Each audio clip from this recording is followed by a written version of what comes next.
যদি আমার মা বোনদের নিরাপত্তা না পাই আবার যে তৃণমূল আমরা দখল করবো।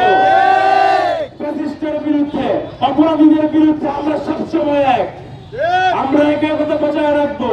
এবং আমি বলতে চাই বাংলাদেশের স্বরাষ্ট্র উপদেষ্টাকে আপনি যদি আপনার দায়িত্ব বজায় রাখতে না পারেন ছেড়ে দেন, আর না হয় আমার উপর দায়িত্ব দিয়ে দেন, আমার ভাইয়ের উপর দায়িত্ব দিয়ে দেন, যাতে আমরা আমার মা বোনের নিরাপত্তা রক্ষা করতে পারি।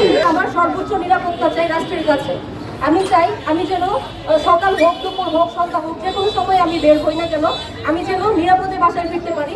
এইটুকু নিশ্চয়তা আমি আমার রাষ্ট্রের কাছে চাই, প্রশাসনের কাছে চাই। এই প্রশ্ন, আমরা মেয়েরা নিরাপদ কোথায়?